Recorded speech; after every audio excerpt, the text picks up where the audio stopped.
Hello everyone, আপনারা অনেকে হৃদয় হাসানকে নিয়ে আমাকে কমেন্টস করেন, দেন তাকে নাকি আমি কান্দাইছি, তার যতটুকু প্রয়োজন ছিল অতটুকু প্রয়োজন শেষ, এই জন্য সে আর যোগাযোগ রাখে না। মানে তার ভালো মন্দ সবকিছু মিলাই বলবো যে সে একজন মানে আমার কাছে প্রতারক এবং হচ্ছে আমার কাছে একজন ঠকবাজ আর আর হচ্ছে সে একজন মানে বিশ্বাসঘাতক। হে গাইস, আসসালামু আলাইকুম। দর্শক সবাই কেমন আছেন? আশা করছি সকলেই ভালো আছেন। তো আজকে টাইটেল এবং থাম্বনেল দেখে অবশ্যই আপনারা বুঝতে পেরে গেছেন যে আজকে কাকে আইক্যওয়ালা বাসটা ঢুকাই দিব, ঠিক আছে?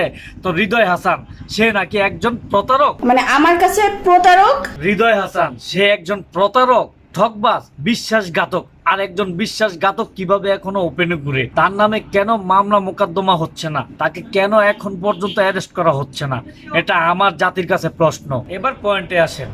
একটা মেয়ে লাইভে এসে একজনের নামে উল্টাপাল্টা কিছু বললো আর সেটা আমাদের বিশ্বাস করতে হবে এমনটাও কিন্তু না। হ্যাঁ, আমরা জানতাম যে একটা সময় হৃদয় হাসানের সাথে এই মেয়েটাই কন্টেন্ট ক্রিয়েট করতো। এখন মেয়েটাকে আর পাত্তা দিচ্ছে না, ঠিক আছে? যে কারণে মেয়েটা লাইভে এসে হৃদয় হাসানের নামে উল্টাপাল্টা বলতেছে। এমনটাও হতে পারে, আবার এমনটা নাও হতে পারে। পাত্তা দেওয়ার বিষয়টা, তার যতটুকু প্রয়োজন ছিল অতটুকু প্রয়োজন শেষ, এই জন্য সে আর যোগাযোগ রাখে না। কি বুঝলেন? ওরে কি ভাইরাল হওয়ার নেশায় ধরছে নাকি হৃদয় হাসান ওর সাথে অন্যায় করছে?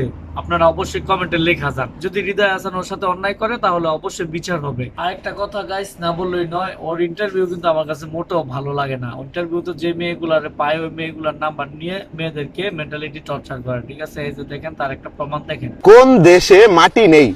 না, আপনাকে অনেক সুন্দর লাগতেছে। বিয়ে হয়েছে আপনার? বিয়ে হয় নাই? ওয়াও, আপনি একটু যাওয়ার সময় কষ্ট করে আপনার ফোন নাম্বারটা একটু দিয়ে যাবেন আমাকে, একটু মানে মাঝে মাঝে একটু কল টল করতাম আর কি। না নাম্বার দেওয়া যাবে না। তো গাইস, এই হচ্ছে হৃদয় হাসানের চরিত্র। আপনারা তো বুঝতেই পারতেছেন। তো বুঝা শুনে কমেন্ট করেন, আপনাদের কমেন্টের উপর ভিত্তি করে তদন্ত শুরু করা হইব, ঠিক আছে? হৃদয় হাসান তুমি শেষ। তো এবার আসেন আমরা ফুল লাইভটা শুনি যে মেয়েটা লাইভে এসে হৃদয় হাসানের নামে কি বললো। ফুল লাইভটা শোনার পর আপনারা অবশ্যই মতামত দিবেন। আপনাদের মতামতই আমাদের একান্ত কাব্য, ঠিক আছে? হ্যালো এভরিওয়ান, আপনারা অনেকে হৃদয় হাসানকে নিয়ে আমাকে কমেন্টস করেন, দেন তাকে নাকি আমি কান্দাইছি, আমার জন্য নাকি তার বউ কাঁদছে, হ্যান ত্যান ভক্কর চক্কর অনেক কিছু। দেন আমি তার সম্পর্কে একটা কথাই বলবো। আবার অনেকে আমাকে জানতে চান যে তার সাথে আমার কোনো ভিডিও রিলিজ হয় না, তার পেজে আমি কাজ করি না কেন। দেন আমি এতটুকুই বলবো যে আমি কখনো কাউকে কান্দাইনি, এবং তার জন্য যদি অন্য কেউ কান্দে সেটা তো আর আমার দোষ না, তাই না? তাছাড়া উনি আমার সাথে এমন কোনো ভালো কোনো আচরণ করে নাই যার জন্য তার সাথে আমার ভিডিও তৈরি করতে হবে। দেন ওনার সাথে আপনারা দেখবেন যে এখন আমার আর কোনো ভিডিও টিডিও নাই, সো আমরা একসাথে আর কোনো ভিডিও বানাই না। এখন আমি সিঙ্গেল নাটকের কাজগুলো করি আর পেজের কন্টেন্টগুলো এখন আমি করি না। আর তাছাড়া হচ্ছে যে মানে উনি হচ্ছে যে উনার ভিডিওর ক্ষেত্রে যতটুকু মানে তার সাধ্যসিদ্ধির জন্য যতটুকু আমাকে ব্যবহার করার উনি করছে। আর আমি একজন আর্টিস্ট, সেই হিসেবে দেখতে গেলে জাস্ট আমি কাজ করছি। তার সাথে এখন আর আমার বনেনি, সো আমি এখন আর কাজ করি না। আর তাছাড়া হচ্ছে আপনারা অনেকে দেখবেন যে তার সাথে আমার অনেক ভিডিও মানে কাপল ব্লগ ছিল, দেন এগুলো সমস্ত কিছু একটা কন্টেন্ট ছিল, এবং আমাদের ভিতরে প্রেম ভালোবাসা এগুলোর বিষয়ে নাই বলি। দেন আমার সাথে তার ভিডিও আসবে না, আর তার সাথে আমার কোনো যোগাযোগও নাই। তার যতটুকু প্রয়োজন ছিল অতটুকু প্রয়োজন শেষ, এই জন্য সে আর যোগাযোগ রাখে না।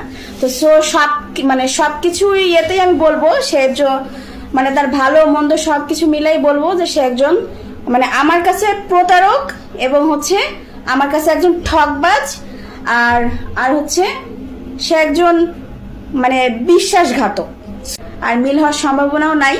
আর তাছাড়া হচ্ছে কি বলবো, তার সাথে আমি মিল হতে চেয়েছিলাম।